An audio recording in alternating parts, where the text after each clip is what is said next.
Cast live India channel के दर्शकों को प्रभु यीशु मसीह के पवित्र नाम में जय मसीह की नमस्कार। दोस्तों, ये वचन सुनने के लिए मैं आपका स्वागत करता हूं। दोस्तों, मैं परमेश्वर के पवित्र वचन से बातें कर रहा हूं। पवित्र वचन के खुलने से प्रकाश होता है, आशीष मिलती है। दोस्तों, परमेश्वर के पवित्र वचन से ये ज्ञान प्राप्त होता है कि संसार में बहुत सी विपत्तियां ऐसे लोगों के कारण आती हैं जो लोग परमेश्वर की आज्ञा का उल्लंघन करते हैं। बहुत सी विपत्तियां मनुष्यों पर उन लोगों के कारण आती हैं जो परमेश्वर की आज्ञाओं का उल्लंघन करते हैं। संसार कई बार मुश्किल में उन लोगों के कारण पड़ता है जो लोग परमेश्वर की आज्ञाओं का उल्लंघन करते हैं। देखिए, निर्गमन की पुस्तक 20 अध्याय और उसकी 4 आयत में सर्वशक्तिमान परमेश्वर ईश्वर यहोवा ने कहा, तू अपने लिए कोई मूर्ति खोद कर न बनाना, न किसी की प्रतिमा बनाना जो आकाश में या पृथ्वी पर या पृथ्वी के जल में है। हालेलुया। सर्वशक्तिमान परमेश्वर ने अपने सजे हुए मनुष्य से कहा, तू किसी की प्रतिमा न बनाना, तू किसी की मूरत न बनाना, उसकी भी नहीं जो आकाश में है, उसकी भी नहीं जो पृथ्वी पर है, उसकी भी नहीं जो पृथ्वी के जल में यानी समुद्र में, नदियों में है। परमेश्वर ने साफ मना किया है कि तू किसी की मूर्ति खोद कर न बनाना और न ही किसी की प्रतिमा बनाना। परमेश्वर ने आज्ञा दी है, ये परमेश्वर की आज्ञा है। हालेलुया। ये परमेश्वर ने लोगों को राय नहीं दी है, ये परमेश्वर ने लोगों को आज्ञा दी है कि तू किसी की मूरत खोद कर न बनाना और तू किसी की प्रतिमा न बनाना। लेकिन बहुत से मनुष्य आज्ञा का उल्लंघन करते हैं और अपने लिए मूर्तियां बनाते हैं, अपने लिए प्रतिमाएं बनाते हैं। निर्गमन की पुस्तक 32 अध्याय की 2 और 3 आयत में लिखा है, हारून ने उनसे कहा, तुम्हारी स्त्रियों और बेटे बेटियों के कानों में से सोने की जो बालियां हैं उन्हें उतारो और मेरे पास ले आओ। तब सब लोगों ने उनके कानों से सोने की बालियों को उतारा और हारून के पास ले आए। हारून ने लोगों से कहा, जो सोने की बालियां तुम्हारे बेटे बेटियों के स्त्रियों के कानों में है, उन्हें उतार लाओ। और लोगों ने ऐसा ही किया, बहुत सा सोना इकट्ठा करके हारून को दिया। और हारून ने क्या किया? हारून ने उस सोने को आग में ढालकर एक बछड़े की मूरत तैयार की और लोग उस मूरत की उपासना आराधना करने लगे। देखिए, लिखा है 7 अध्याय से 10 आयत में, तब यहोवा ने मूसा से कहा, नीचे उतर जा, क्योंकि तेरी प्रजा के लोग जिन्हें तू मिस्र देश से निकाल ले आया है वे बिगड़ गए हैं और जिस मार्ग पर चलने की आज्ञा मैंने उनको दी थी उसको झटपट छोड़कर उन्होंने एक बछड़ा ढालकर बना लिया। फिर उसको दंडवत किया और उसके लिए बलिदान भी चढ़ाया और यह कहा है, हे इस्राएलियों, तुम्हारा ईश्वर जो तुम्हें मिस्र देश से छुड़ा ले आया है वह यही है। फिर यहोवा ने मूसा से कहा, मैंने इन सब लोगों को देखा और सुन, वे हठीले हैं। अब मुझे मत रोक, मेरा कोप उन पर भड़क उठा है जिससे मैं उन्हें भस्म करूं, परंतु तुझसे एक बड़ी जाति बनाऊंगा। देखिए, सर्वशक्तिमान परमेश्वर इजरायलियों से बहुत प्रेम करता है। सर्वशक्तिमान परमेश्वर मिस्र में कई प्रकार के बड़े बड़े चिन्ह और चमत्कार दिखाकर इजरायलियों को मिस्र की गुलामी से छुड़ा कर लाया है। वो उन्हें विश्राम देना चाहता है, वो उन्हें शांति देना चाहता है, वो उन्हें सुखद जीवन देना चाहता है। लेकिन अब परमेश्वर का प्रकोप उन पर भड़क उठा है। अब परमेश्वर की भस्म करने वाली क्रोध की आग उनके विरुद्ध दहक उठी है, भड़क उठी है। क्यों? क्योंकि उन्होंने परमेश्वर की आज्ञा का उल्लंघन किया। निर्गमन 20 अध्याय की 4 आयत में परमेश्वर ने उनसे कहा कि तुम किसी की मूरत न बनाना, तुम किसी की प्रतिमा न बनाना। और उन्होंने ऐसा ही किया। उन्होंने एक बछड़े की प्रतिमा बनाई और परमेश्वर को छोड़कर उसकी आराधना भी की। परमेश्वर को छोड़कर उसको दंडवत भी किया और परमेश्वर को छोड़कर ये भी कहा कि इजरायलियों, तुम्हारा परमेश्वर यही है जो तुम्हें मिस्र से निकाल लाया है। और ये परमेश्वर से बर्दाश्त नहीं हुआ, क्योंकि उन्हें मिस्र से परमेश्वर निकाल कर लाया। इजरायलियों का परमेश्वर यहोवा है, वो उनसे प्रेम करता, वो उनके साथ रहता है। जब उन्होंने इजरायलियों ने ऐसा किया तो परमेश्वर को अच्छा नहीं लगा और परमेश्वर का प्रकोप उन पर भड़क उठा। परमेश्वर की क्रोध की अग्नि उन पर भड़क उठी और परमेश्वर ने कहा, मैं इनको उजाड़ दूंगा, मैं इनको खत्म कर दूंगा। क्यों? क्योंकि इन्होंने मेरी आज्ञा का उल्लंघन किया है, इन्होंने मेरी आज्ञा नहीं मानी। 33 आयत में, निर्गमन 32 अध्याय की 33 आयत में लिखा है, यहोवा ने मूसा से कहा, जिसने मेरे विरुद्ध पाप किया है उसी का नाम मैं अपनी पुस्तक में से काट दूंगा। यहोवा ने मूसा से कहा, जिसने मेरे विरुद्ध पाप किया है उसी का नाम मैं अपनी पुस्तक में से काट दूंगा। जब मनुष्य परमेश्वर की आज्ञा का उल्लंघन करता है तो मनुष्य परमेश्वर के विरुद्ध पाप करता है।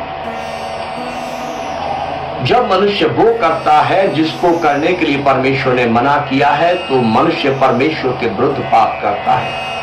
और जो परमेश्वर के विरुद्ध पाप करेगा उसका नाम परमेश्वर की जीवन के पुस्तक से परमेश्वर काट देगा।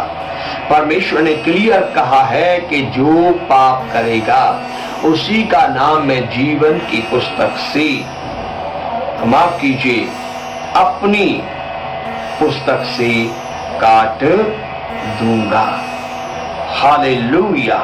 अपनी पुस्तक मतलब परमेश्वर की जो जीवन की पुस्तक स्वर्ग में है, जिसमें लिखे हुए लोगों के लिए अनंत काल के जीवन की आशा है, उस जीवन की पुस्तक से मैं उनका नाम काट दूंगा। क्यों?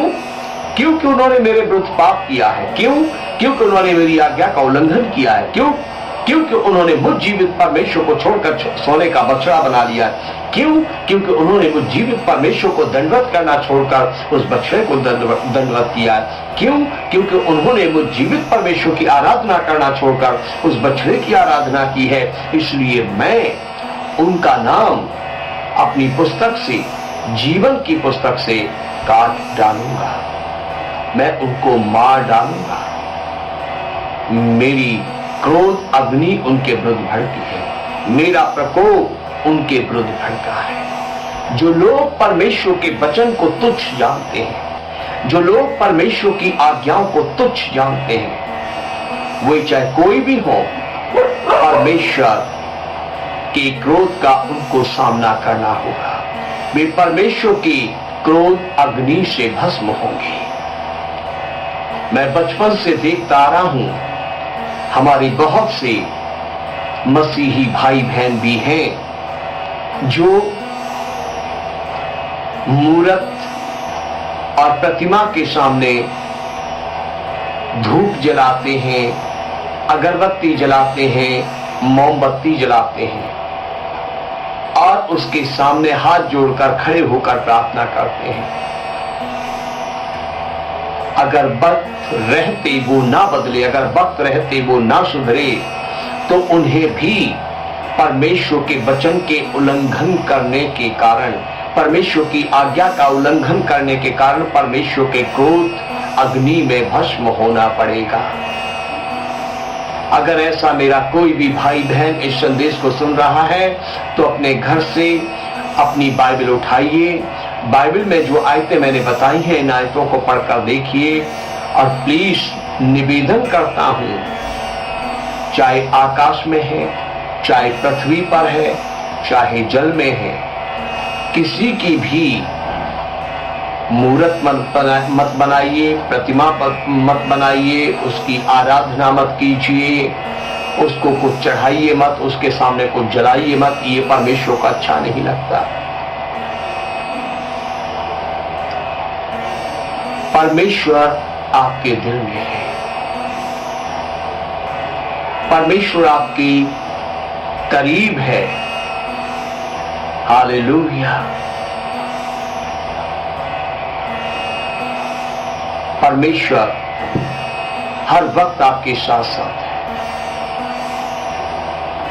परमेश्वर हर पल आपसे बातें करता, बस सुनने के लिए अपने कान लगाइए।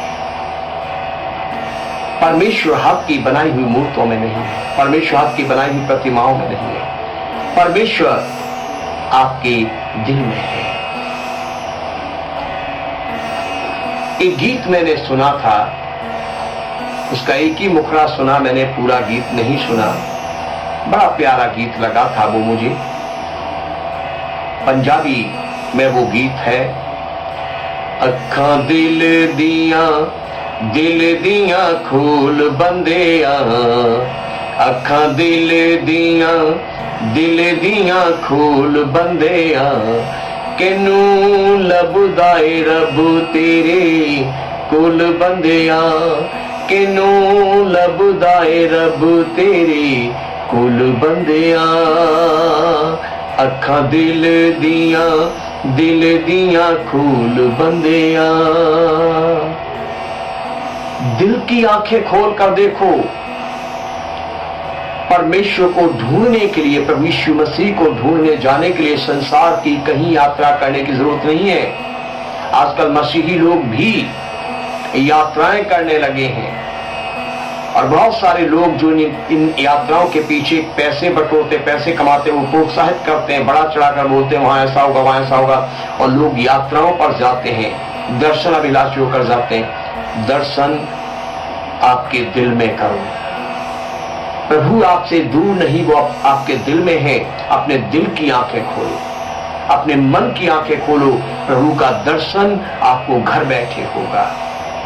ओ हालेलुया। जो लोग परमेश्वर की आज्ञाओं, परमेश्वर की विधियों को, परमेश्वर के वचनों को तुच्छ जानते हैं, वो परमेश्वर के क्रोध अग्नि का शिकार होंगे।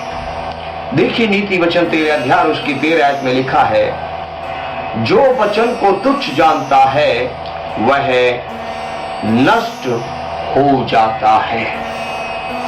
जो वचन को तुच्छ जानता है वह नष्ट हो जाता है। परमेश्वर के बेटे बेटियों, मेरे आदरणीय भाइयों बहनों, जो लोग परमेश्वर के पवित्र वचन को ठुकराते हैं वो नाश हो जाएंगे। जो लोग परमेश्वर के वचन पर हंसते हैं वो नाश हो जाएंगे। जो लोग परमेश्वर के वचन को ठट्ठों में उड़ाते वो नाश हो जाएंगे। जो लोग परमेश्वर के वचन का उल्लंघन करते हैं वे नाश हो जाएंगे। जो लोग परमेश्वर के विरुद्ध, परमेश्वर के वचन के विरुद्ध काम करते हैं वो नाश हो जाएंगे। जो लोग परमेश्वर के वचन को तुच्छ जानते हैं, छोटा जानते हैं और अपनी मनमर्जी करते हैं वो नाश हो जाएंगे। परमेश्वर के वचन में लिखा है, परमेश्वर के वचन में लिखा है कि वो नाश हो जाएंगे। मैं आपको उत्साहित करता हूं कि इन वचनों पर विश्वास करें कि बहुत सी विपत्तियां मनुष्यों पर, संसार पर, उन लोगों के कारण आती हैं जो लोग परमेश्वर की आज्ञा का उल्लंघन करते हैं। इसलिए आज्ञाकारी बने, प्रभु के प्रेम, प्रभु की दया, प्रभु की शांति को पाएं। आप और आपका घराना परमेश्वर के अनुग्रह में सुरक्षित रहे, आशीषित रहे। आपका वंश बहुत लंबे समय इस पृथ्वी का अधिकारी हो और परमेश्वर की आशीषों का बारिश हो। प्रभु यीशु मसीह का अनुग्रह आपकी आत्मा के साथ प्रभु यीशु जी के बादलों पर द्वारा आगमन तक हमेशा बना रहे। आप सभी को जय मसीह की। हमारा यूट्यूब चैनल है क्राइस्ट चर्च इंडिया। हम आपसे निवेदन करते हैं कि आप उसे देखें, लाइक करें और सब्सक्राइब करें ताकि आपको परमेश्वर के वचन लगातार मिलते रहें। जय मसीह की।